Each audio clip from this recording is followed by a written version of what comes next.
Hello my dear students, today we will continue the topic excretion in human beings. So in our last class I have told you that in our next class we will first discuss about the urine. Okay, so what is urine? First we will see what is urine.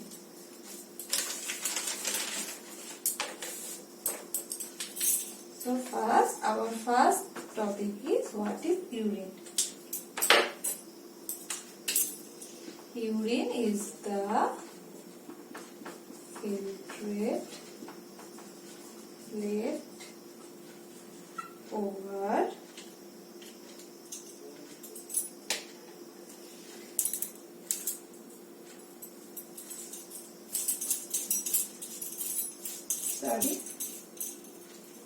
leftover after reabsorption and tubular secretion is called urine. So what is urine? The filtrate left over after reabsorption and tubular secretion is called as urine. Now we will know some properties of urine. So what is the color of that urine? What is color? So it is slightly yellowish in color. Why? Because of the presence of pigment urochrome. Due to the presence of pigment urochrome, the urine is slightly yellowish in color. Next, volume.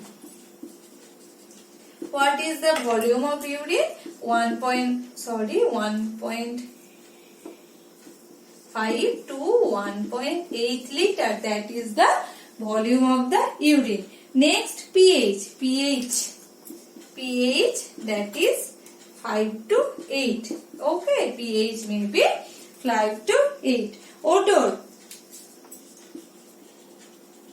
It is ammonia-like due to some bacterial activity. Ammonia-like due to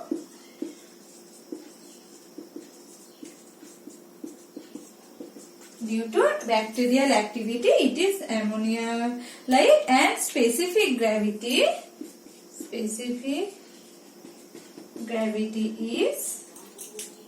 1.003 to 1.035. Okay, so that are the some properties of urine. What is the color, volume, pH, odor, and specific gravity we have seen. Next, we will know another term, that is micturition. What is that?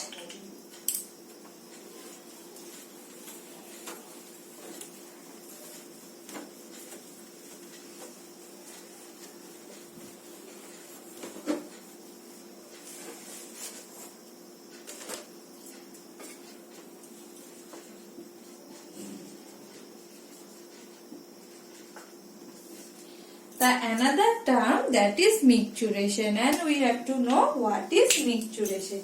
Micturition is the expulsion of the urine from the bladder along with urethra, and it is an arch has been created by which urine has been released. So what is micturition? It is the expulsion of the urine from the urinary bladder along with urethra. Okay, that is an micturition, and arch has been created by which urine will be released, and our urinary bladder, as I mentioned, that when that arch will come, when the urinary bladder will be filled about 200 to 300 ml of blood, and it has the capacity about 700 to 800 ml of blood, and urine.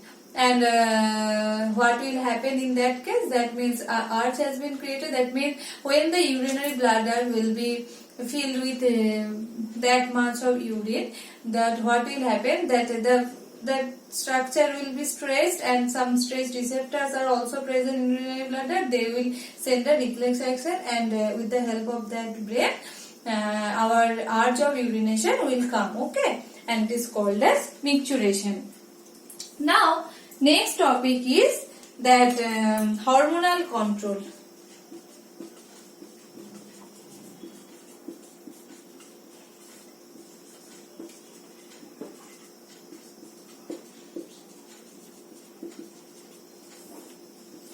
hormonal control of urine formation or urine output.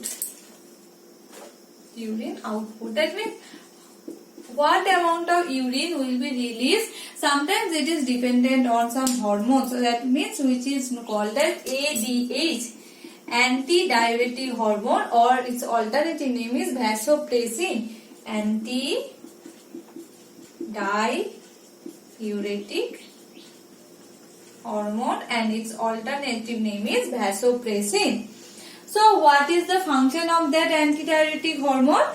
From the pituitary, from where it will be released? Pituitary, a gland which is present inside our brain. It is called as pituitary. In our next class, chapter, there where hormones are present, I will explain all the parts from where hormones are releasing inside our body. Okay.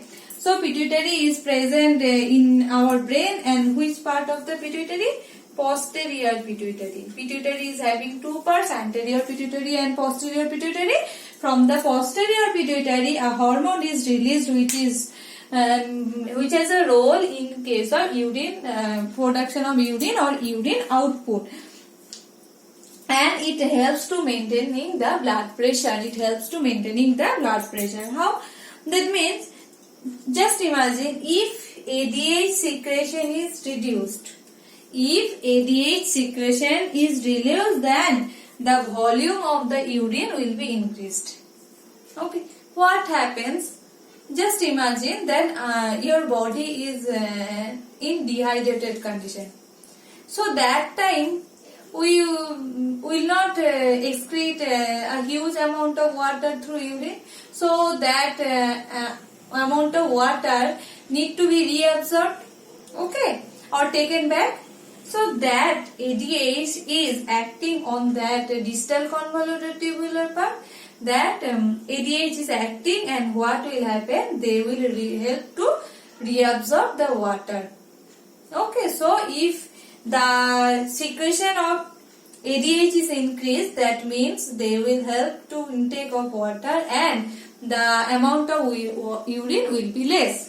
So if ADH secretion is increased, less water will be in that urine, and the production of the urine will be decreased. That the amount of urine will be less.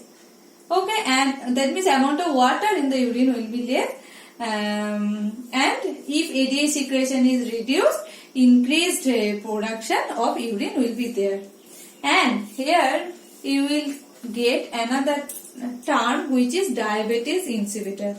Okay, so if that ADH is not functioning properly, a disorder can be seen which is called as diabetes. And diabetes is of two types, diabetes mellitus and diabetes insipidus. I am writing.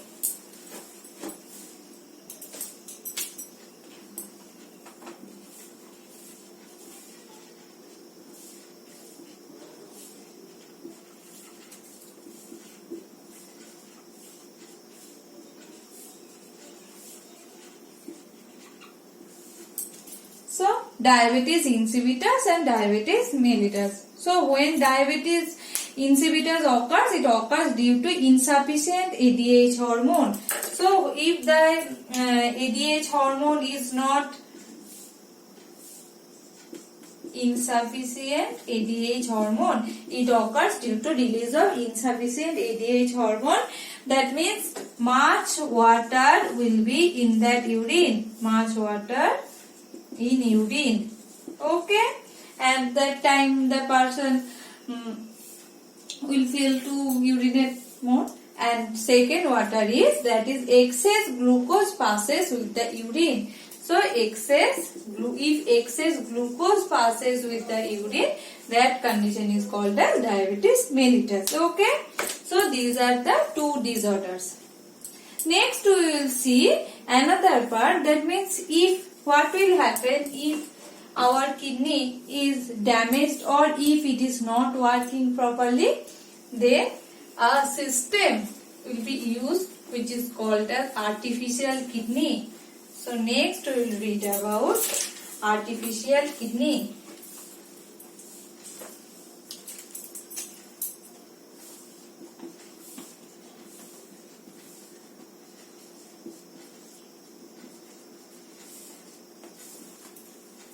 So what happens? Kidneys are, that means in human, kidneys are vital organ.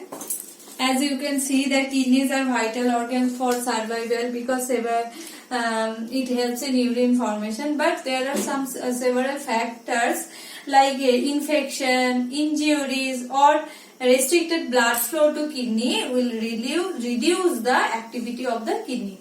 That means if kidney is not functioning properly, if it is not doing its work properly, then it may occur with that any kind of infection or so many other diseases causes are there by which kidneys are not able to release the nitrogenous wastage. Then what will happen? That accumulation of that poisonous wastage in the body. That means what is the function of the kidney? That means releasing of that poisonous wastage. If it is not functioning properly, what will happen? Accumulation of this poisonous wastage inside our body, and which can lead to death.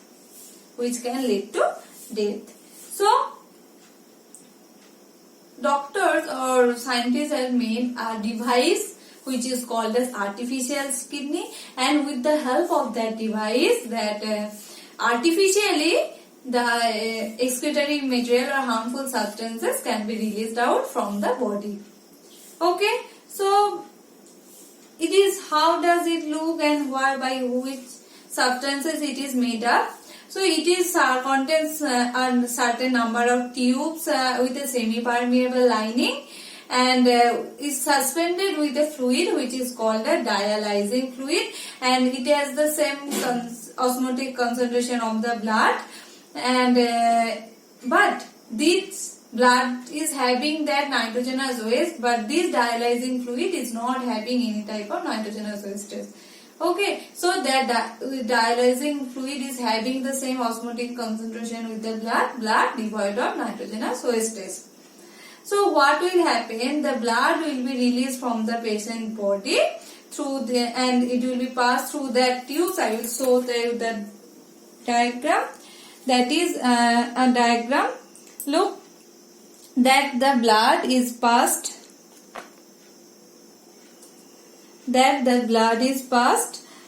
Through that. Look, these are the selectively permeable membrane. So pass through the tubes, and during this passage what will happen? The waste products of the blood will pass into that. This is fresh dialyzing fluid, and that used dialyzing fluid in the urea with the excess salt. Okay, and this is forming a similar to the kidney, and what will happen? That means before that I am writing what is artificial kidney. So it is artificial kidney. It is a procedure, or it is also called as dialysis, or alternative it is called as hemodialysis because it is related with blood. So what is dialysis? It is a process. It is a process. What is dialysis? Okay, it is a process by which the blood from the patient is cycled through a machine or device to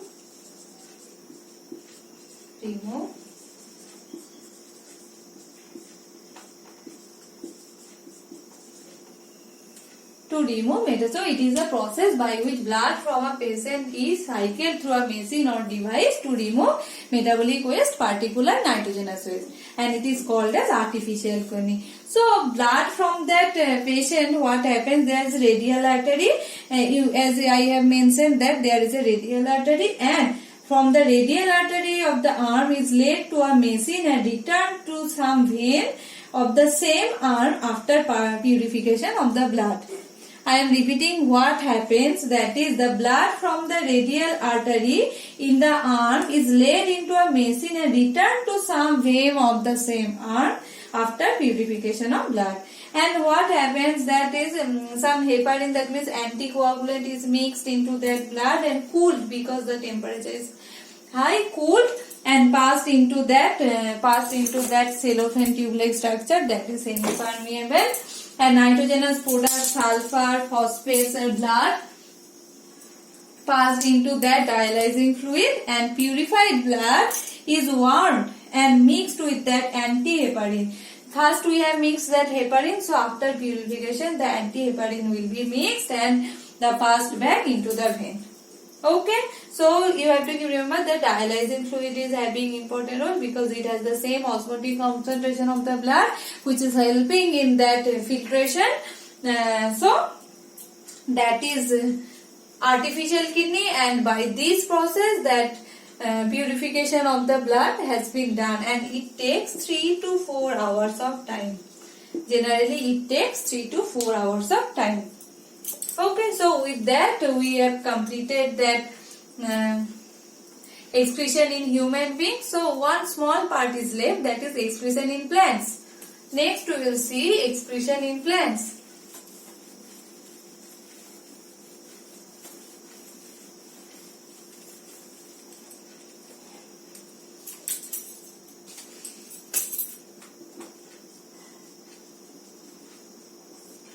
Okay, so plants like human plants also produce some nitrogenous wastes. Okay, and these are the some byproducts of their general metabolism. So such as quinine, morphine, atropine, some or it's except that some organic acids are also produced, tannin, latex, gums, resins. These are also produced. So gums, that is degradation products of the cell wall. What is resin? This is the oxidation product of aromatic cells. Okay, so these are the some parts or products, but plants do not have any mechanism that will collect, transport and throw out their waste product. Okay, so they, as humans are having a particular system by which they can release their excretory material, so plants are not having that type of system. That's why they have made some, or they have adopted some another mechanism by which they can excrete some their excretory material. Okay, so what are the strategies? That is old leaves, old xylem, bark, central vacuole, root excretion. These are the process by which plants can excrete. So in that portion, in that paragraph, it is written and you have to read it because it is important also. So how they get rid of their excess water? As you know that the excess water also produced, and that excess water can be released by the process of transpiration as water vapor. And for other wastes, plant used many parts, that is some dead cells that can lose at the parts of the leaves. Okay, and some products can be stored in case of cellular vacuoles. So what are the types that are?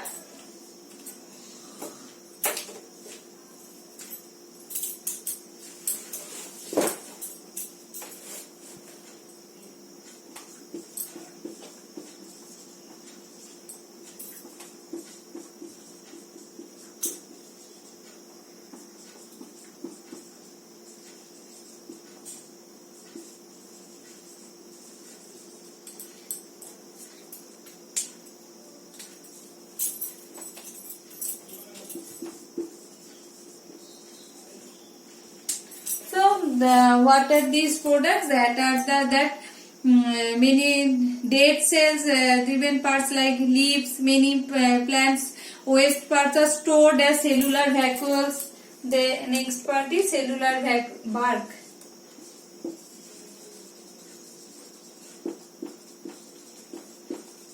In the cellular vacuoles they can store it. Okay, That means they can store their waste product in that type of cells which are called as cellular vehicles.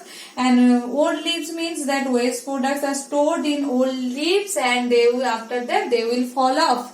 Okay, after that they will fall off. Next part is old xylem. That means resins, gums, tannins, resins, gums.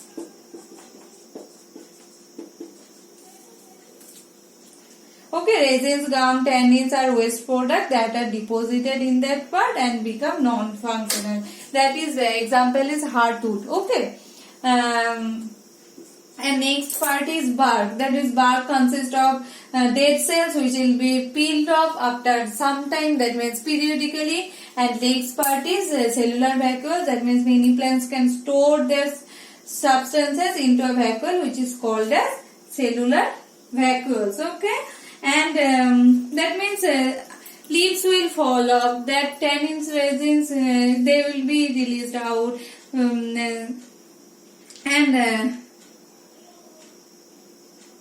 Another thing, plants also excrete some waste substances into the soil around them. Okay, so into the soil. Plants also release some waste substances into the soil around them. Okay, into the soil around them. So these are the, that means root, you can say root extraction. Root excretion, not extraction. Root excretion. Some materials can be excreted through the root which can be in the soil. So these are the some ways by which plants excretion in plants is taking place. Okay. So with that we have completed the chapter the life processes. So what is left? The question and answer discussion part is only left. So in our next classes we will first complete that question and answer discussion part, and after that we will start the next chapter. So if you are having any queries related to that chapter, ask me in your through e-portal. Okay. So I hope you have understood all the processes in that chapter. Okay. So if I am repeating, if you are having any problem, just let me know. I will explain it. Okay. So for today, thank you and have a nice day.